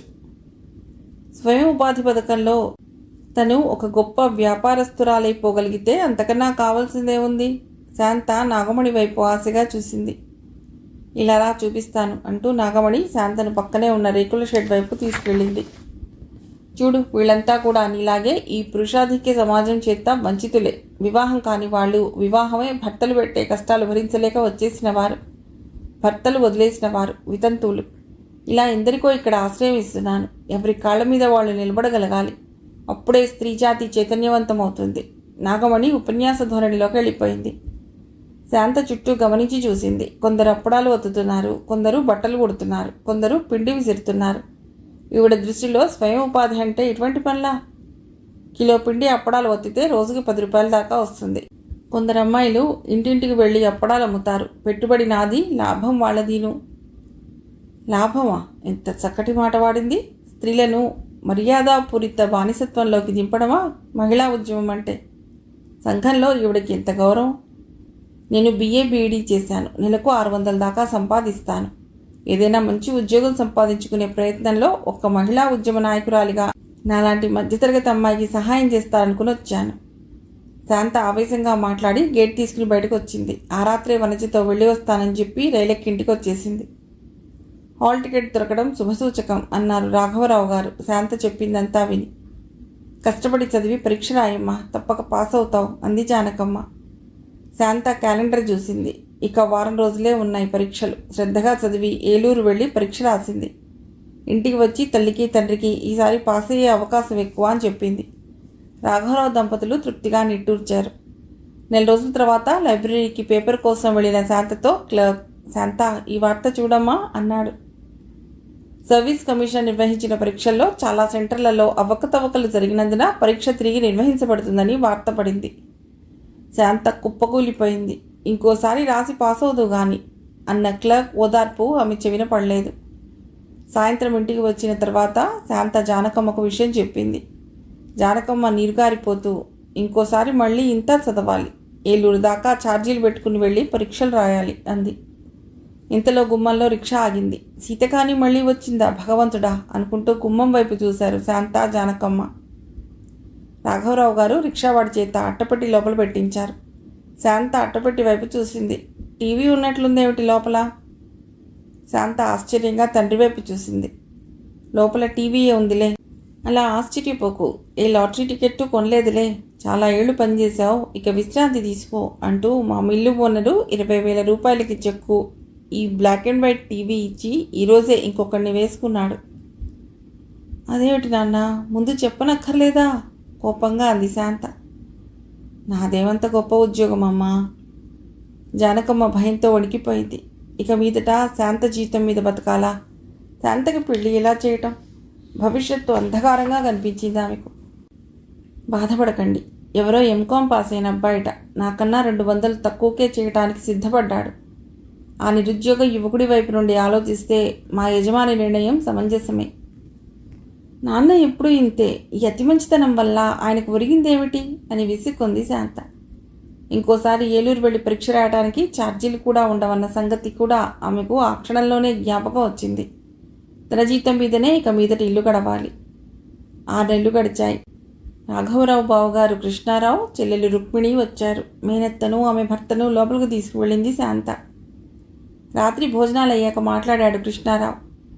శాంతని మా కోడలిగా చేసుకుంటే ఎంతో బాగుండేది. కొడుకు చదువుకి ఉద్యోగానికి బోలెడు ఖర్చు అయింది. అంతకంతా రాబట్టాలనుకున్నాను. ఏముంది, కట్నంలో సగం కోడలి నగలకే అయిపోయింది. మిగతాది ఖర్చు అయిపోయింది. కట్నం తీసుకున్నానన్న పేరు మిగిలింది. ఇద్దరము ఒంటరి పక్షులమైపోయాం. ఏదో ఇంత బుడకేసుకుని తినడం తప్ప ఏముంది జీవితంలో? రాఘవరావు గారు ఏమీ మాట్లాడలేదు. కృష్ణారావు తిరిగి మాట్లాడసాగాడు. నువ్వు రిటైర్ అయినప్పటి నుండి వచ్చి మాట్లాడదాం అనుకుంటున్నాను. నీతో ఇలాంటి విషయం మాట్లాడవలసిన అవసరం వస్తుందనుకోలేదు. ఏదో మా వాడైతే ఆవారాగా తిరుగుతూ ఎంఏ కష్టం మీద అయిందనిపించాడు. అందుకే వాడికి డబ్బిచ్చి ఉద్యోగం కొనవలసి వచ్చింది. శాంత విషయంలో ఆమెకు ఉద్యోగం వచ్చే అవకాశాలు ఎక్కువ అనుకున్నాను. కానీ ఎంత ప్రయత్నించినా శాంతకు జాబ్ మెరిట్ మీద దొరకలేదు. నువ్వు కూడా ఉత్తర దక్షిణాలనే ఆశ్రయించాలనుకుంటున్నాను. మేనత్త భర్త మాటలు చేదుగా ఉన్నప్పటికీ శాంత ఆయన ఇంకా ఏమైనా చెప్పి తన సమస్యకు పరిష్కారం చెప్తాడేమోనని ఎదురు చూస్తూ ఆయన మాటలు వినసాగింది. జిల్లా పరిషత్తులో టెంపరీగా ఉద్యోగాలకు రిక్రూట్మెంట్ చేస్తున్నారు. నెలకు కొంచెం తక్కువగా 400 ఇస్తారనుకుంటా. ఆ ఉద్యోగం ముందు సంపాదిస్తే ఆ పైన పర్మనెంట్ చేయించుకోవచ్చును. మంచి ఉద్యోగం అంటే మంచి వరుడు దొరుకుతాడు. అడ్డదారి తొక్కుతున్నానని ఆలోచించకు. మా వాడికి ఉద్యోగ విషయంలో సహాయం చేసిన వాడున్నాడు. అడ్రస్ ఇస్తాను. నేను పంపించానని చెప్పి వెళ్ళి అతన్ని కలుసుకో. రాఘవరావు గారు మెల్లిగా మాట్లాడారు. నేను రిటైర్ అయినప్పుడు మా మిల్లు ఓనరు 20,000 రూపాయలు ఇచ్చాడు. శాంత పెళ్లికి ఆ డబ్బు దాచి ఉంచాను. డబ్బిచ్చి ఉద్యోగం కొనే కన్నా కట్నమిచ్చి భర్తనే కొనవచ్చు కదా. కృష్ణారావు పగలబడి నవ్వాడు. ఏ లోకంలో ఉండి మాట్లాడుతున్నావయ్యా బావా? శాంతకు ఇదివరలో ప్రయత్నాలు ఎన్ని చేశావు? 20,000లో పెళ్లి ఎలాగవుతుంది? అందలా లెక్కి కూర్చుంటున్నారు. అందరూ మగపెళ్లివారు. 20,000లో పెళ్లి చేయలేవు. నేను చెప్పినట్లు జాబ్కి ప్రయత్నించు. మెరిట్ మీద ఉద్యోగం తెచ్చుకోవాలి కానీ ఉద్యోగం కొనుక్కోకూడదు కదా. కానీ గత్యంతరం ఏమీ కనిపించడం లేదు. ఇప్పుడు చేస్తున్న ఉద్యోగం తుమ్మితే ఊడే ముక్కు లాంటిది. మంచి ఉద్యోగం దొరికితే అన్ని విధాలా బాగుంటుంది. అయితే 20,000 పెట్టి తనకు జాబ్ వేయిస్తే అమ్మా నాన్న ఎలా బతుకుతారు? శాంత ఏ విధమైన నిర్ణయము తీసుకోలేకపోయింది. పైరవీలు చేసి పెట్టేవాడి అడ్రస్ ఇచ్చి కృష్ణారావు దంపతులు వెళ్ళిపోయారు. 4 రోజుల తర్వాత రాఘవరావు గారు శాంతతో, ఆలోచిస్తే నాకు కృష్ణారావు బావ చెప్పిన సలహా నచ్చిందమ్మా. నీకు మంచి జాబ్ దొరికితే మాకు మనశ్శాంతి. నీ జీవితానికి ఒక ఆధారం దొరికితే మేము హాయిగా ఉండగలుగుతాము అన్నారు. శాంత ఆలోచించసాగింది. ఎంప్లాయ్మెంట్ ఆఫీస్ ద్వారా కానీ కాంపిటేటివ్ పరీక్షల ద్వారా కానీ తనకు ఉద్యోగం వచ్చే అవకాశమే లేదు. ఒక్క 6 నెలలు మీ ఇంట్లో ఉండి చదువుకుంటానంటే వనజ ఏదో ఒక సాకు చెప్పి కుదరదనేసింది. ఆ తర్వాత సిగ్గు వదిలి మాలినికి మీ ఇంట్లో ఉండి చదువుకుంటానని రాసింది. కలెక్టర్ హోదాలో అన్ని సదుపాయాలు ఉంటాయి. మాలిని ఒప్పుకుంటుందేమో అనుకుంది. మా శ్రీవారికి త్వరలో ట్రాన్స్ఫర్ రావచ్చునని, అందుకని తన ఇంట్లో ఉండటం కుదరదని మాలిని రాసింది. ఆ తర్వాత ఎన్ని రోజులు పేపర్ చూసినా మాలిని భర్త ట్రాన్స్ఫర్ వార్త కనిపించలేదు. మాలినికి తను వాళ్ళ ఇంట్లో ఉండడం ఇష్టం లేదు. ఇటువైపు నుంచి ఏ సహాయము లేనప్పుడు గొడ్డలి పెట్టిలా తండ్రి రిటైర్మెంట్ వచ్చి పడింది. ఇక ఫీజులు కట్టే శక్తి లేదు. ఇంకో పరీక్షలు రాసే వయస్సు అయిపోతోంది. ఉత్తర దక్షిణాలు అంటారు. తమకు రికమెండేషన్ ఉత్తరం ఇచ్చే నాథుడు లేడు. దక్షిణ సమర్పించుకోవాల్సిందే. ఆలోచించిన శాంత తండ్రితో, నాన్న 20,000 నా ఉద్యోగానికి ఇస్తే మీరు ఎలా బతుకుతారు? నాకు అయోమయంగా ఆందోళనగా ఉంది అంది. కొడుకులైనా కూతుళ్ళైనా మీ ఇద్దరే అనుకుని పెంచాను. మీరు ఆదుకోని పక్షంలో ఆశ్రమాలు ఉంటాయిగా. నువ్వు జీవితంలో సెటిల్ కావడం నాకు ముఖ్యం. ఆశ్రమంలో ఉండే అవసరం మీకు రాదు నాన్న. మీ ఇద్దరి బాధ్యత నేను వహిస్తానన్న విషయం ఒప్పుకున్నవాడినే నేను పెళ్లి చేసుకుంటాను. అలాగే చూద్దాంలే అన్నారు రాఘవరావు గారు. శాంత రాఘవరావు గారు పైరవీకారుడింటికి వెళ్లారు. కృష్ణారావు పంపాడనగానే అతడు సాదరంగా ఆహ్వానించి వివరాలు కనుక్కున్నాడు. ఉద్యోగం వేయించడం కొంచెం కష్టమే, కానీ నా సాయశక్తిలా ప్రయత్నిస్తాను. మీకు కొంత ఖర్చు ఉంటుంది అంటూ అతడు ఒక అంకెను పేపర్ మీద వేసి చూపించాడు. రాఘవరావు గారికి కళ్ళు తిరిగినట్లు అనిపించింది. అంత డబ్బే ఉంటే శాంత పెళ్లి రంగరంగ వైభవంగా చేసేవాడు కాదా? శాంత ముందు మ్రాన్పడిపోయింది. ఆ తర్వాత మెల్లిగా అంత డబ్బా అంది. అంత డబ్బా అంటావేమిటమ్మా? ఇది చాలా తక్కువ. అదే లంచాలు వచ్చే డిపార్ట్మెంట్లో ఉద్యోగం అనుకో అసలు అందుబాటులో ఉండదు. శాంత మెల్లిగా మనస్సును కూడగట్టుకుంటున్నట్లుగా అంది. ఇప్పుడు చేస్తున్న ఉద్యోగంలో 600 దాకా ఇస్తున్నారు. నిజమే, జిల్లా పరిషత్తులో నువ్వు చేరిన రోజున 400 కూడా రావు. కానీ పర్మనెంట్ అయ్యాక సంగతి ఆలోచించు. జీతమే కాక ప్రావిడెంట్ ఫండ్, పెన్షన్ అవి ఉంటాయి. ఎటొచ్చి పర్మనెంట్ చేయించుకుందుకు ఖర్చు అవుతుందనుకో. రాఘవరావు గారు, శాంత అతడి దగ్గర సెలవు తీసుకుని ఇంటికి తిరిగి వెళ్ళటానికి బయలుదేరారు. బస్సులో కూర్చున్నాక రాఘవరావు గారు మాట్లాడసాగారు. నా జీవితంలో ఒక్క పొరపాటు చేశాను. 2 ఆడపిల్లలతో ఆపేయటమా అనుకుంది శాంత. చిన్నప్పుడు ఏమీ తెలియని వయసులో మీ ఇద్దరిలో ఎవరైనా ఖరీదైన బొమ్మ, చాక్లెట్టో అడిగితే అవి మనకు అందుబాటులో లేవని లాలించేవాడిని. పెద్దయ్యాక సీత చీరలు, ఖరీదైన అలంకార వస్తువులు అడిగితే ఆ విలాస వస్తువులు డబ్బున్న వాళ్ళకే అని ఖచ్చితంగా చెప్పేవాడిని. కానీ ఈనాడు తెలుస్తోంది, చదువు కూడా ధనవంతులకే లభ్యమయ్యే విలాస వస్తువని. నువ్వు బాగా చదువుకుంటున్నావని నువ్వు అడగగానే బిఏ చెప్పించాను. ఫలితం ఏమైంది? నీకన్నా ఎక్కువ చదువుకున్న వాళ్ళు మనకు అందుబాటులో లేకుండా పోయారు. నీకన్నా తక్కువ చదువుకున్న వాళ్ళు నిన్ను చేసుకుందుకు భయపడుతున్నారు. సీతలాగానే నిన్ను 10th క్లాస్తో ఆపేసి ఏదో గంతకు తగ్గ బొంత అని ఎవరినో ఒకరిని ముడిపెట్టి ఉంటే మాకు ఈనాడు నిశ్చింతగా ఉండేది. మగపిల్లవాళ్లాగానే నన్ను చదివించారు. నేను మగవారితో సమంగా ఉద్యోగం చేస్తాను. మీకేమిటి అనుమాన భయాలు అని శాంత అనలేదు. అలా మాట్లాడే పరిస్థితి తనకు లేదని ఆమెకు అనుభవపూర్వకంగా తెలిసింది. స్కూల్ నడిపే ఆయన దయా దాక్షిణ్యాల మీద ఆధారపడ్డ ఉద్యోగం తప్ప తనకు వేరే ఆలంబన లేదు. శాంత నిస్సారంగా కూర్చుంది బస్ దిగేదాకా. సంవత్సరాలు గడిచిపోయాయి. తలదువ్వుకుంటూ శాంత ఒక్కసారి ఉలిక్కి పడింది. వెండి తీగలా మెరిసిపోతోంది తెల్లని వెంట్రుక. తనలో వార్ధక్యపు చిహ్నాలు అప్పుడే కనిపిస్తున్నాయా? శాంత చిన్నగా నవ్వుకుంది. అప్పుడే ఏమిటి, తనకు 35 ఏళ్లు నిండిపోయాయి. ఎరువులతో పంటలు పండిస్తుంటే వార్ధక్య చిహ్నాలు తొందరగానే వస్తాయేమో. శాంతకెందుకో నిస్సారంగా అనిపించింది. కొంచెం మనస్సు బాగుపడుతుందేమోనని టీవీ పెట్టుకుంది. టీవీలో వరకట్న సమస్య మీద ఒక సీనియర్ ప్రభుత్వోద్యోగి మాట్లాడుతోంది. ఆడపిల్లకు పెళ్లి అనేది రోజు బ్రేక్ఫాస్ట్ టేబుల్ మీద తప్పనిసరి అంశం కాకూడదు. స్త్రీలు పురుషులతో సమంగా అన్ని రంగాల్లో పురోగమించాలి. అంతేకాని ఆడదంటే వంటింటికి, పిల్లల్ని కంటానికి అంకితం కాకూడదు. అలా స్త్రీజాతి పురోగమించినాడు వరకట్న సమస్య సమసిపోతుంది. ఉపన్యాసం సాగిపోతూనే ఉంది.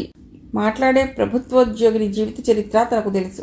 పురోగమించిన మహిళలు శీర్షికన ఏదో పత్రికలో చదివిన జ్ఞాపకం. ఆవిడకు 22వ ఏటనే వివాహం అయింది. మంచి ఉద్యోగమూ ఉంది.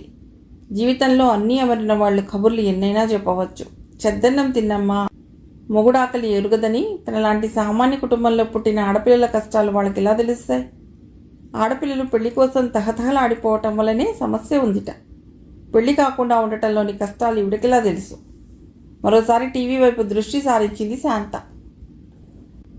అందుకని వరకట్న దురాచారాన్ని రూపుమాపడానికి మహిళలంతా ముందుకు రావాలి. కట్నం అడగని వాడినే వివాహం చేసుకోవాలి.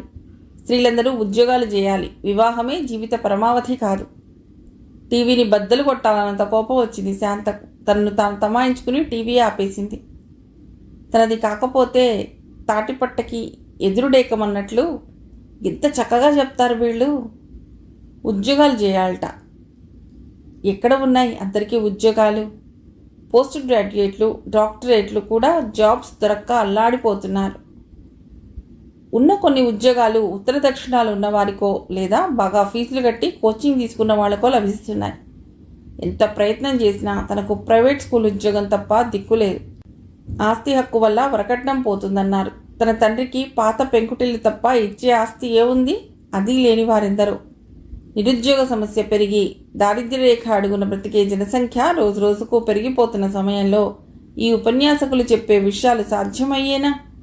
వీళ్ళిచ్చే ఆర్థిక పరిష్కారాలు ధనవంతులకే కానీ వరకట్నం ఆర్థిక సమస్య అయిన వాళ్ళకి ఏమాత్రమూ పనికిరావు. వివాహమే జీవిత పరమావధి కాదుట. అవునని ఎవరన్నారు? కానీ వివాహం సకాలంలో జరగకపోవటం వల్ల ఒక ఆడపిల్ల ఎదుర్కొనే ఇతర సమస్యలు 22 ఏళ్లకే వివాహమైన ఈ ఉపన్యాసకురాలికి తెలుసా? ఆడపిల్లలకి పెళ్లి చేయకుండా ఆమె సంపాదన తింటున్నారని ఎందరూ తన అమ్మా నాన్నల్ని హేళన చేస్తున్నారో. అమ్మ వీధిలో అడుగుపెట్టడమే మానేసింది. తను ఊళ్ళో నుండి కాకుండా ఊరి చివర పొలంగట్టు మీద నుండి స్కూల్కి వెడుతోంది. స్కూల్లో మగ టీచర్లతో మాట్లాడటం మానేసింది. తన వయస్సు ఆడ టీచర్లంతా వివాహితలు. అవివాహితులంతా తనకన్నా చిన్నవాళ్ళు. తను ఏ గ్రూప్లోనూ ఇమడలేదు. ఎంతటి ఒంటరితనం అనుభవించవలసి వస్తుందో. స్టేజ్ మీద కబుర్లు చెప్తారు కానీ ఒక మగవాడి బలమైన కౌగిల్లో కరగాలని, చక్కటి పిల్లలకు తల్లి కావాలని ఏ స్త్రీకి ఉండదు? కోరికలన్నీ తీరాక త్యాగాలు చేయమని ఇతరులకి సలహా చెప్పవచ్చు. సమస్యకు పరిష్కారాలు సూచించేవారే కానీ ఒక అమ్మాయికి ఆశయ సాధనలో రవ్వంత చేయూతనిచ్చిన వారెవ్వరూ కనిపించటం లేదు. తన మట్టుకు తనకు ప్రాణ స్నేహితులు కానీ, తన నిర్ణయానికి కారణమైన సోషల్ వర్కర్ కానీ చిన్న వ్యక్తి సాయం కూడా చేయలేదు. ఉపన్యాసాలు ఇవ్వడం సులభం, కార్యరూపంలో పెట్టడం కష్టం. అమ్మకి నాన్నకి తన గురించే బెంగ. తనను ఒంటరిదాన్ని చేయకూడదనే ఏకైక దీక్షతోనే బతుకుతున్నారా అనిపిస్తుంది. శాంత ఆలోచనలోంచి తేరుకుని త్వరగా తయారై స్కూల్కి వెళ్ళింది.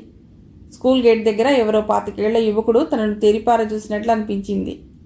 తనని ఈ వయసులో ఎవరు చూస్తారు? సాయంత్రం స్కూల్ నుంచి ఇంటికి వస్తున్నప్పుడు కూడా ఆ యువకుడే తనను వెంటాడుతున్నట్లుగా శాంతగా అనిపించింది. ఆమెలో ఎందుకో భయం కలిగింది.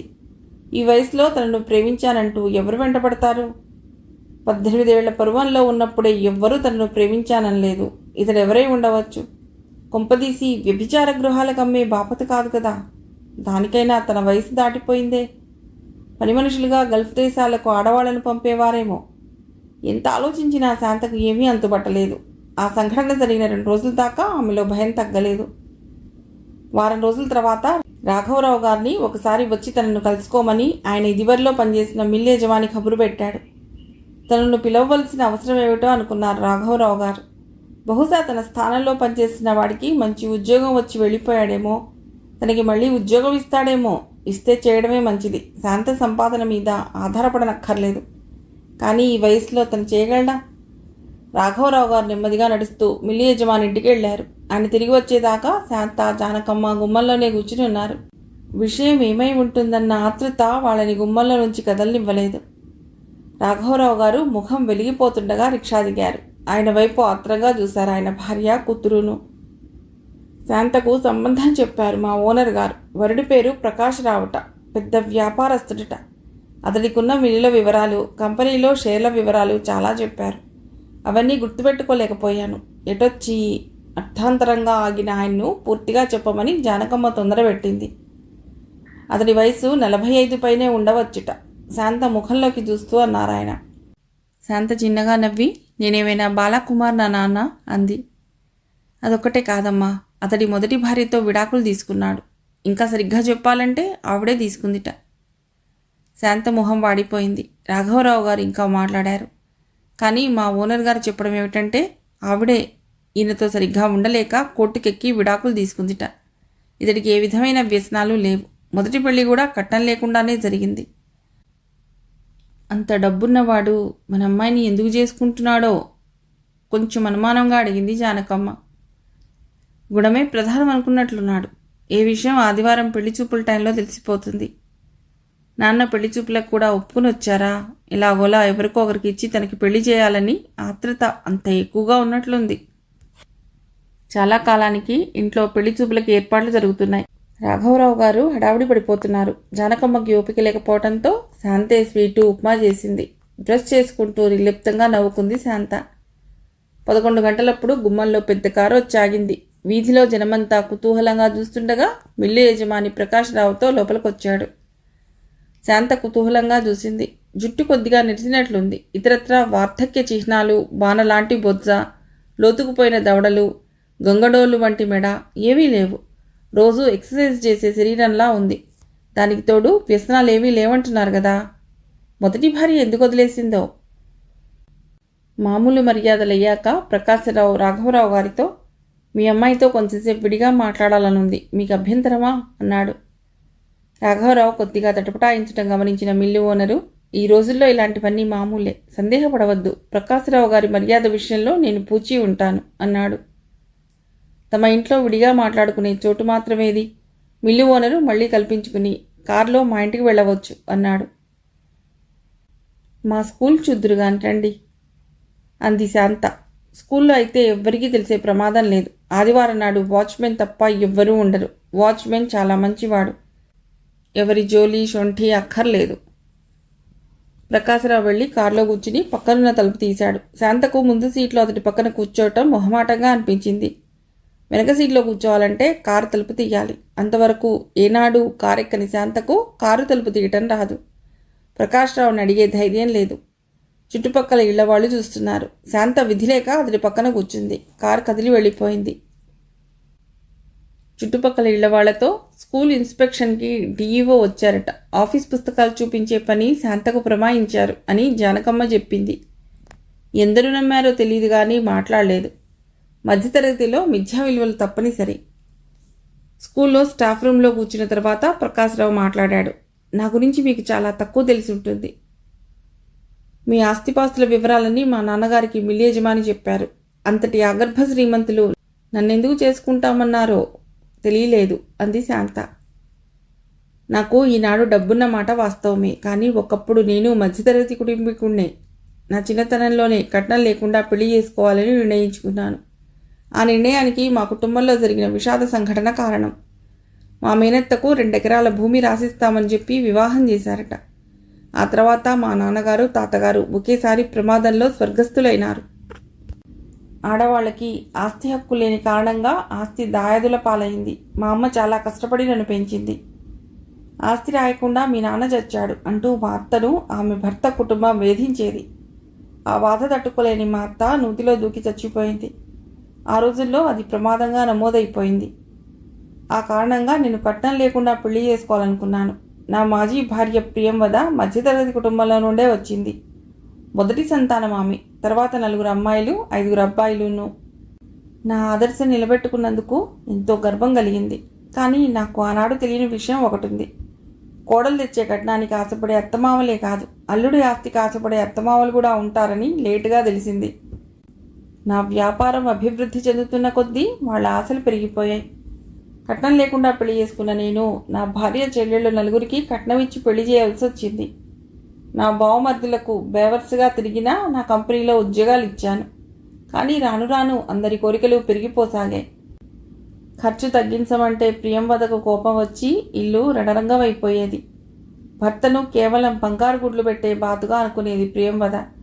నేను ఇచ్చే డబ్బు మీద కంట్రోల్ పెట్టాను. దాంతో గొడవ ఎక్కువై ఆమె కోర్టుకెళ్ళింది.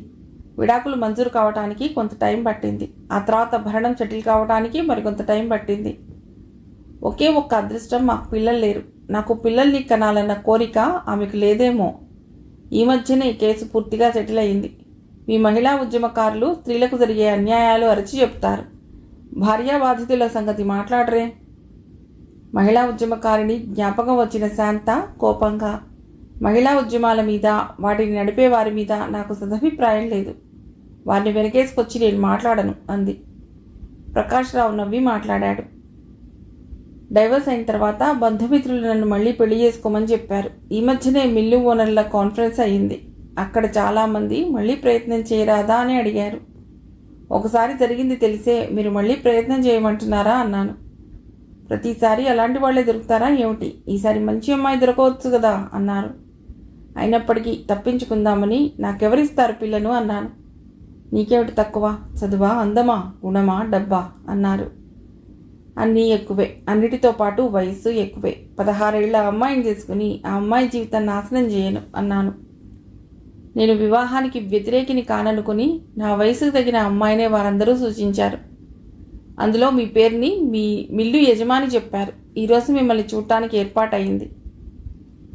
మీ గురించిన వివరాలన్నీ చెప్పారు. నా సంగతులు చెప్పవచ్చునా అంది శాంత. అవసరం లేదు. నాకు సూచింపబడిన అమ్మాయిలందరి గురించి వివరాలు సేకరించమని ఒక డిటెక్టివ్ ఏజెన్సీని నియమించాను. అనుభవం లేని రోజుల్లో ప్రియంవద విషయంలో మోసపోయాను. ఈసారి గుణం పూర్తిగా తెలుసుకుని కానీ చేసుకోకూడదనుకున్నాను. మీ గురించి, మీ కుటుంబం గురించి చాలా మంచి రిపోర్ట్ వచ్చింది. అలా చేసినందుకు సారీ. లేదు, మీ జాగ్రత్త మంచిదే. తనను ఎవరో అనుసరిస్తున్నట్లు అనిపించింది. డిటెక్టివ్ ఏజెన్సీ వాళ్ళు కాబోలు. శాంత ప్రకాశ్రావుల వివాహం జరిగిపోయింది. స్కూల్ నడిపే ఆయన స్కూల్లో వివాహం జరుపుకుందుకు అనుమతించాడు. ఆయనకు కూడా చాలా సంతోషంగానే ఉంది. చాలా ఏళ్లుగా స్కూల్లో పనిచేసిన టీచర్ కదా శాంత. ముందు ఆడపిల్ల సంపాదనకు ఆశపడి పెళ్లి చేయలేదన్నవారు, ఇంకా పెళ్లి కాలేదా అని వెక్కిరించిన వారు అందరూ అభినందించారు. పెళ్లికి వచ్చిన వనజ, మాలిని శాంతను కంగ్రాట్స్, నీ ఆదర్శం నిలబెట్టుకున్నావు అన్నారు. వనజ మాలినితో, నీలా ఫిక్స్డ్ డిపాజిట్ వ్యవహారం కాదు అంది. మాలిని రెచ్చిపోతూ, నీలా రికరింగ్ డిపాజిట్ కాదు అంది. గుణానికి ప్రాధాన్యం ఇచ్చిన భర్త దొరికినందుకు శాంత గర్వపడింది. ప్రకాశ్రావు తాలూకు కంపెనీ గెస్ట్ హౌస్లో కూర్చుని దూరంగా ఉన్న సముద్రాన్ని చూస్తోంది శాంత. కార్లు, నౌకర్లు, కంపెనీ గెస్ట్ హౌస్లు ఆమెకు మరో లోకాన్ని చూపిస్తున్నాయి. ఇది నిజమా లేక కళ అనుకుంటున్న ఆమె వెనక నుండి వచ్చిన చప్పుడుకు ఉలిక్కిపడింది. ప్రకాశ్రావు వచ్చాడు. లేట్ అయినందుకు సారీ, మీటింగ్ ఇప్పుడే పూర్తయింది. నౌకర్ కాఫీలు, వేయించిన జీడిపప్పు, బిస్కెట్లు టీపాయ్ మీద పెట్టి వెళ్ళిపోయాడు. శాంత చిన్నగా నవ్వి, మధ్యతరగతి అమ్మాయిని అందమైన యువకుడు సందు తిరగని పడవ కారులో వచ్చి పెళ్లి చేసుకుంటాడన్నది నవలలకు, సినిమాలకు పరిమితం అనుకునేదాన్ని. నా విషయంలో నిజమైంది అంది. పడవ కారు నిజమే, యువకుడు అన్నమాట తప్పు. నేనేమైనా 16 ఏళ్ల బాలాకుమారినా అంటూ శాంత ఇంకా మాట్లాడింది.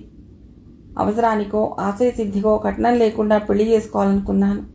ఆడపిల్లలు ఉద్యోగాలు చేస్తే కట్నం సమస్య పోతుందంటే నిజమేననుకున్నాను. మన దేశంలో ఉద్యోగాలు రాసులు పోసుకులేవని తెలియలేదు. ఆశయాలు వల్లించే ఒక్కరి నుండి కూడా నాకు సహాయం లభించలేదు. నా అదృష్టం కొద్దీ మీరు నన్ను పెళ్లి చేసుకున్నారు. కానీ నాలాంటి అభాగ్యులెందరో ఈచ్ వన్ టీచ్ వన్ అన్నట్లు పైకి వచ్చిన ప్రతి స్త్రీ ఇంకొక స్త్రీకి సహాయం చేసినా చాలు. సంపాదించే ప్రతి మహిళ ఏడాదికి ఒక్క చీర కొనుక్కోవడం తగ్గించినా చాలు. మొత్తం డబ్బు ఎందరికో పనికొస్తుంది. మహిళాభ్యుదయం అంటే మగవారిని దుమ్మెత్తిపోయడం కాదు, స్త్రీలకు సహాయపడటం. ఆ పని నువ్వెందుకు చేయకూడదు? నేనా? ఎలా? అంది శాంత ఆశ్చర్యంగా. నువ్వు నా జీవిత భాగస్వామివే కాదు, నా కంపెనీలో భాగస్వామివి కూడా. అర్హత ఉన్న మధ్యతరగతి అమ్మాయిలకే మనం కంపెనీలో జాబ్స్ ఇచ్చే ప్రయత్నం మొదలెట్టు. కంపెనీల అభివృద్ధిలో నీ తోడ్పాటు ఉంటే మరిన్ని ఉద్యోగాలు సృష్టించవచ్చు, ఇంకెందరికో సహాయపడవచ్చు. కంపెనీ లాభాల్లో కొంత శాతం పరీక్షలు రాసే అమ్మాయిలకు ఫ్రీ కోచింగ్ ప్లస్ హాస్టల్ నడపడానికి కేటాయించవచ్చు. చేయాలన్న కోరిక ఉంటే ఎంత పనైనా చేయవచ్చు. నీ వల్ల కొంతమందికి మేలు జరిగితే నీలాగా ఉండే మహిళలు మరికొందరు బయలుదేరుతారేమో. మహిళాభ్యుదయాన్ని వాదాలకు పరిమితం చేయకుండా క్రియాత్మకంగా చూపించమన్న భర్త వంక ఆరాధనాపూర్వకంగా చూస్తూ అనేక మంది మధ్యతరగతి అమ్మాయిలకు వారి లక్ష్య సాధనలో తాను చేయబోయే సహాయాన్ని ఊహించుకుంటూ తన్మయంగా ఉండిపోయింది శాంత. కథ సుఖాంతం.